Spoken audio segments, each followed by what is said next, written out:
आया है तो एक चोरी करने के उद्देश्य से आया और एक चोर की भांति ब्राह्मण ने यहाँ अपना जीवन यापन करना शुरू किया। इसका प्रमाण यह है कि राखी गढ़ी में जो पुराने मकान हैं, राखी गढ़ी की खुदाई में जो दीवारें मिलती हैं, तो हम लोग ये जानते हैं कि फर्ज करो एक दीवार जर्जर हो जाए तो उस दीवार को हम तोड़ देंगे और उस दीवार को तोड़ के उसकी जगह पर एक दीवार खड़ी की जाएगी। लेकिन राखी गढ़ी में ऐसा नहीं है। राखी गढ़ी में जो पुराने मकानात मिले हैं, उन मकानों की दीवारों में जो जर्जर दीवारें हैं, उनकी बगल में दूसरी दीवार खड़ी की गई है। इसका कारण यह है कि ब्राह्मण चोरी करता था और चोरी करने के लिए वो दीवारों में सेंध लगाया करता था। इस चीज से राखी गढ़ी के लोग बहुत ज्यादा परेशान हो गए और जर्जर दीवारों को भी वो तोड़ नहीं रहे थे, बल्कि जर्जर दीवारों को भी एक एक्स्ट्रा कवर के रूप में मानकर, एक एक्स्ट्रा कवर के रूप में जानकर वो यूं की यूं बरकरार रख के उसकी बगल में दूसरी दीवार खड़ी कर रहे थे। इसको हरियाणा की भाषा में, इसको हमारी लोकल डायलेक्ट में कहते हैं पाड़ लगाना। पाड़ लगाना। तो ब्राह्मण हमारी दीवारों में पाड़ लगा रहा था। जिस तरीके से कल वामन मेश्राम साहब ने बताया कि हम लोग शब्दों से इतिहास को खोजने की कोशिश करेंगे। जैसे आपने बताया कि श्रृंग ऋषि और शुंग, श्रृंग और शुंग का जिस तरीके से माननीय वामन मेश्राम साहब ने कल संबंध जोड़ा था, तो पाड़ लगाने का एक और मतलब हमारे लोकल डायलेक्ट में है, हरियाणा में है, फूट डालना। माने जिन लोगों ने दीवारों में पाड़ लगाई, जिन लोगों ने दीवारों में सेंध लगाई, उन्होंने हमारे भाईचारे में भी पाड़ लगाई, हमारे भाईचारे में भी सेंध लगाई। और हमारे भाईचारे में उन्होंने जब सेंध लगाई तो हमारे मूल निवासी भाई कुछ उनके संपर्क में आए। सबसे पहले उन्होंने चोरी की, फिर उन्होंने हमारे कुल नाम जो थे, हमारे जो कुल नाम थे, हमारे जो गोत्र थे, हमारे जो गोत्र थे, उनको ब्राह्मणों ने चुराया। जैसे एक गोत्र था अत्री, ये अत्री गोत्र जाटों में भी है और ये ब्राह्मणों में भी है, तो ब्राह्मणों ने ये गोत्र हमसे चुराया। फिर एक और गोत्र है भारद्वाज, ये हरियाणा में ब्राह्मणों में सबसे बड़ा गोत्र है, ये गोत्र भी जाटों में था, ये गोत्र भी ब्राह्मणों ने हमसे लिया, चुराया। और माथुर गोत्र है, ये जाटों में भी है, ब्राह्मणों में भी है, ये गोत्र भी उन्होंने हमसे चुराया। और इस तरीके से ब्राह्मण ने हमारे गोत्र चुराकर ये दिखाने की कोशिश की कि हम भी तुम्हारे ही आदमी हैं, हम भी तुम्हारी ही तरह हैं। उसके बाद ब्राह्मणों ने राखी गढ़ी में जो सबसे ऊंचा टीला था, उसके ऊपर वहां 7 माउंट्स मिले हैं, 7 टीले मिले हैं। सबसे ऊंचे टीले पर ब्राह्मणों ने यज्ञ वेदी तैयार की। ये चीज सिद्ध करती है कि ब्राह्मण राखी गढ़ी में बहुत आखिर में आया है, क्योंकि अगर आखिर में नहीं आया होता तो सबसे ऊंचे टीले पर, सबसे ऊंचे माउंट पर जो है वो यज्ञ वेदी नहीं मिलती, सबसे नीचे वाले माउंट पर यज्ञ वेदी मिलती अगर ब्राह्मण शुरुआत में आया होता तो। क्योंकि सभ्यताएं इसी तरीके से गति करती हैं। मान लीजिए ये मकान है, ये काल के प्रवाह में दब गया, ये नीचे चला गया, एक और मकान बना, वो काल के प्रवाह में दब गया, वो नीचे चला गया, समय के प्रवाह में एक और मकान बना, वो नीचे चला गया। तो ब्राह्मण की जो यज्ञ वेदी है वो राखी गढ़ी में सबसे ऊंचे टीले पर मिलती है। ये बात सिद्ध करती है कि आखिर में ब्राह्मण राखी गढ़ी में आया है। सबसे पहले चोरी के उद्देश्य से आया, उसके बाद उन्होंने हमारे भाईचारे में हमारे गोत्रों को हमारे कुल नामों को चुराया और फिर हमारे जैसा बनकर उसने, ब्राह्मण ने जो है हमारे लोगों को, मूल निवासियों को यज्ञ वेदी वहां चलाकर और हमारे लोगों को मानसिक रूप से गुलाम बनाकर, डिवाइन स्लेव बनाकर, कुछ मूल निवासियों को अपने साथ मिलाकर, और उन्होंने फिर राखी गढ़ी में आग लगा दी। राखी गढ़ी का मतलब है राख की गढ़ी। राखी गढ़ी का मतलब ये नहीं है कि राखी गढ़ी का मतलब कि बहन अपनी भाई की कलाई पर जो है वो प्यार बांधती है और राखी बांधती है कि उसका मोदी के राज में उसका जो है उसकी रक्षा होती रहे और मोदी के राज में उसकी रक्षा होती रहे, लोग उसे परेशान न करें। ये वो राखी नहीं है।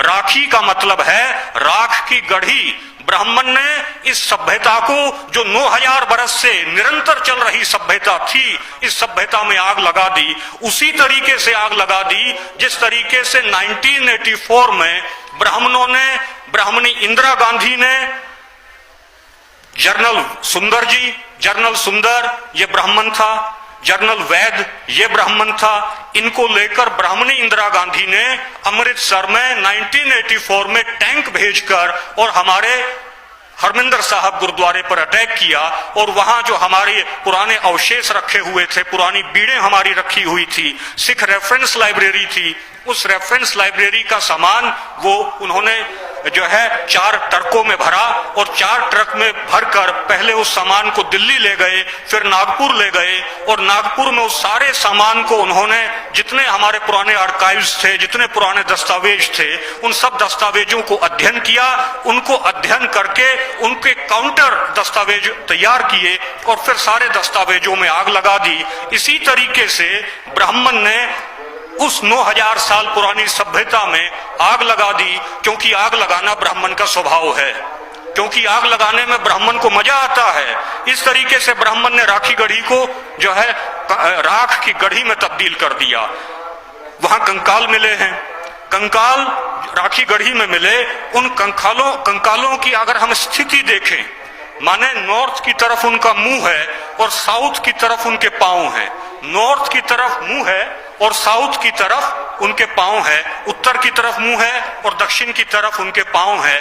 आज भी हरियाणा के अंदर अगर किसी मुर्दे को हम जलाते हैं, अगर किसी मुर्दे का दाह संस्कार हम करते हैं, तो उत्तर की तरफ उसका मुंह रखते हैं और दक्षिण की तरफ उसका पांव रखते हैं। तो ये आज भी हमारे भीतर परंपरा है और ब्राह्मण उस समय भी यही परंपरा थी।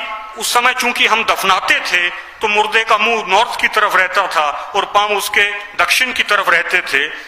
दूसरा, ये भी सिद्ध करता है कि हम लोग मूल निवासी हैं, क्योंकि हम इस परंपरा को आज भी जीवित रखे हुए हैं। राखी गढ़ी की परंपरा को आज भी हम लोगों ने 9000 बरस के बाद जीवित रखा है। वहां जिस महिला की डीएनए को जांच के लिए भेजा गया, उसकी हाइट लगभग 6 फीट थी। वो लगभग 6 फुट की महिला थी। वो हमारी दादी थी, हमारी ग्रेट ग्रैंड मदर थी। वो ब्राह्मणों की मां नहीं थी, वो कोई ब्राह्मणी नहीं थी, क्योंकि 6 फुट के आदमी, 6 फुट की महिलाएं हमारे हरियाणा के, पंजाब के और इतनी लंबी महिलाएं, ये हमारे डीएनए में है। ये ब्राह्मणों के डीएनए में नहीं है, ये हमारे डीएनए में है। तो वहां जो 6 फुट की महिला मिली वो हमारे डीएनए की थी। और इस तरीके से वहां जो गोत्र हैं, शोरान गोत्र है, सिंधु गोत्र है, उस गांव के आसपास राखी गढ़ी गांव में शोरान गोत्र है। उस गांव के पड़ोस में जो गांव है उसमें सिंधु गोत्र है। सिंधु जो सिंधु घाटी की सभ्यता और शोरान वहां गोत्र है। तो ब्राह्मणों ने राखी गढ़ी को नुकसान पहुंचाया और ब्राह्मणों को वहां डीएनए मिलेगा भी नहीं। उसका कारण है कि ब्राह्मणों ने पाखंड को फैलाने के लिए, जब ब्राह्मण अपने मुर्दों को जलाता था तो उन मुर्दों को, हड्डियों को उठाकर वो जो है आपके हरिद्वार में डाल देता था, आपके गढ़ मुक्तेश्वर में डाल देता था। ब्राह्मण का डीएनए तो वहां, अगर ब्राह्मण कुछ दिन रहा है, ब्राह्मण ने उस सभ्यता का नुकसान किया है, तो भी ब्राह्मण का डीएनए वहां मिलने वाला नहीं है। और साथियों, एक बात और मैं आपसे शेयर करना चाहता हूं कि आज भी हम लोग राखी गढ़ी में जमे हुए हैं। आज भी हम उन परंपराओं का पालन कर रहे हैं। हम लोगों ने किया, हम ब्राह्मणों की तरह यूरेशिया से भागे नहीं, हम लोग वहां जमे रहे। जिस तरीके से ब्राह्मण यूरेशिया से भागा, हम वहां से भागे नहीं। तमाम मुश्किलात को हम लोगों ने सहन किया, तमाम ब्राह्मणों के हमलों को हमने सहन किया, हमारे घरों को जलाया गया तब भी हमने सहन किया। हम लोग जमे रहे, इसलिए जमे रहे कि जम जाना हमारे डीएनए में है और भाग जाना ब्राह्मण के डीएनए में है। इसलिए ब्राह्मण भारत में भी ज्यादा दिन टिकेगा नहीं, भारत से भी उसे भागना पड़ेगा, क्योंकि थोड़ी सी मुसीबत आती है और ब्राह्मण भागने की कोशिश करता है और ब्राह्मण भाग खड़ा होता है। एक चीज और मैं आपसे शेयर करना चाहता हूं। डॉक्टर साहब बैठे हैं कि मान लीजिए ब्राह्मणों का और हमारा डीएनए अलग है, जो बात सही है। हमारा डीएनए खड़े होकर लड़ाई करने का है, ब्राह्मण का डीएनए भाग जाने का है। तो हमारा डीएनए अलग है, तो हम फिर ब्लड डोनेशन कैंप में ब्लड क्यों देते हैं? भिवानी डिस्ट्रिक्ट में एक ब्लड डोनेशन कैंप लगा और ब्लड डोनेशन कैंप लगा भगवान परशुराम रक्तदान शिविर। उसमें 24 आदमी थे जो रक्त देने के लिए गए हुए थे। जो 24 के 24 आदमी मूल निवासी थे और जो परशुराम के जन्म दिवस के ऊपर, उसकी जयंती पर रक्त देने के लिए गए हुए थे। साथियों, मूल निवासियों का खून अलग है, ब्राह्मणों का खून अलग है। अगर हम लोग ब्लड डोनेट करते हैं और अगर हमारा खून अगर ब्राह्मण के अंदर चढ़ गया तो ब्राह्मण मजबूत हो जाएगा या नहीं हो जाएगा? ब्राह्मण ताकतवर हो जाएगा कि नहीं हो जाएगा? अगर हमारा खून ब्राह्मण के अंदर चढ़ता है तो ब्राह्मण ताकतवर हो जाएगा, और ब्राह्मण का खून अगर गलती से हमारे भीतर चढ़ गया तो जो गद्दारी ब्राह्मणों के भीतर है वो गद्दारी हमारे भीतर भी आनी शुरू हो जाएगी। जो कायरता ब्राह्मणों के भीतर है वो कायरता हमारे भीतर भी आनी शुरू हो जाएगी। इसलिए मैं ये निवेदन करता हूं कि मूल निवासी ब्लड बैंक ये अलग तैयार होना चाहिए, इसकी अलग ऐप तैयार होनी चाहिए कि जिस मूल निवासी भाई को खून की जरूरत पड़े और एड्स की बीमारी, इबोला की बीमारी, स्वाइन फ्लू की बीमारी, इस सब की बीमारियों से खतरनाक साबित होगा अगर ब्राह्मण का खून की एक भी बूंद हमारे अंदर आ जाती है तो। एड्स जिसको हो गई वो मर जाएगा, लेकिन ब्राह्मण का खून अगर हमारे भीतर आ गया तो हमारी पीढ़ियां बर्बाद हो जाएंगी। ये फसल की नहीं, ये नस्ल की लड़ाई है साथियों। और मुझे इन्होंने जाट रिजर्वेशन मूवमेंट चला, हम लोगों ने मूवमेंट चलाया कि हमें भी अधिकार दो। मुझे जेल में इन्होंने डाल दिया। 20 हमारे साथी थे, उन पे गोलियां चलाई, मेरे 20 साथी शहीद हुए। वो जो है ब्राह्मणवादी सरकार की, बीजेपी की सरकार की गोलियों से शहीद हुए और मुझे इन्होंने जेल में डाल दिया। 3 साल 9 महीने इन्होंने मुझे जेल में रखा।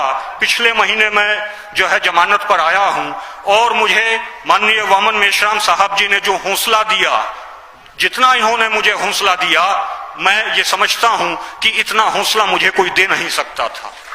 इन्होंने हर तरीके से मेरी मदद की, आर्थिक तौर पर मदद की, मेरे लिए स्पेशल एडवोकेट्स की टीम तैयार की, लोकल लेवल से लेकर सुप्रीम कोर्ट के लेवल तक। तो आपके हौसले के कारण मैं आज फिर इसी मंच पर आया हूं और एक ही बात मैं कहना चाहता हूं कि आसमां बेरंग है, बेरंग ही सही। आसमां बेरंग है, बेरंग ही सही। धरती तंग है तो तंग ही सही। हम अमन चाहते हैं, जंग नहीं। मगर तुम जंग चाहते हो तो फिर जंग ही सही। मगर तुम जंग चाहते हो तो फिर जंग ही सही। जय मूल निवासी।